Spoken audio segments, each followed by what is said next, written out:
ચલો ભાઈ, તમારું નામ? મારું નામ ધ્રુવ છે. અમે આણંદથી આવીએ છીએ. કેટલા વ્યક્તિ આવ્યા છો બધા? અમે 10-12 જણા આવ્યા છીએ. 10 જણા. આપણે ઉપરકોટ કિલ્લો ફરવા જઈએ છીએ, બરાબર. સૌથી પહેલી આપણે જગ્યા આવે છે દેશળ અને વિશળની.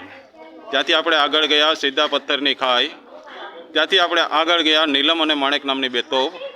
ત્યાંથી ગયા હતા આપણે રાણક દેવીનો મહેલ. ત્યાંથી આપણે સીધા દત્તાત્રેયના 3 પહાડના દર્શન કર્યા.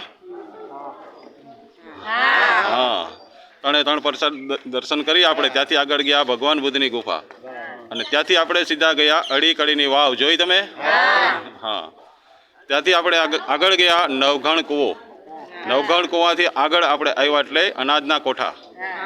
અનાજના કોઠા આપણે જોઈને બહાર આવ્યા કોઠાથી, એટલે પાણીના તળાવ આવે છે, જે તમે ઉપર જઈને હમણાં જોયા. તો બધાને જુનાગઢ કેવું લાગ્યું? હા. તો ગાઈડ હોય તો જરૂર છે ગાઈડ? હા, ગાઈડ હોય તો તમે બધી માહિતી લઈ શકો બેન? હા. તો ગાઈડ વિશે 2 શબ્દ કહેશો? ગાઈડે અમને સારું સમજણ આપ્યું, સારું સમજાયું અને અમને સરસ મજા આવી. હા, બસ. તો બધા ખુશ? ગાઈડ વગર જો આપણે આવીએ તો આપણે એમને બહાર ફરીને નીકળી જઈએ, પણ ઇતિહાસ જાણવું હોય તો ગાઈડની ખૂબ જરૂર છે, કે જેથી આપણે ઇતિહાસ જાણી શકીએ અને આપણે આગળ આપણી સંસ્કૃતિ જાળવી શકીએ ને આપણે આગળ માર્ગદર્શન આપી શકીએ. હા, તો બધા ખુશ ને?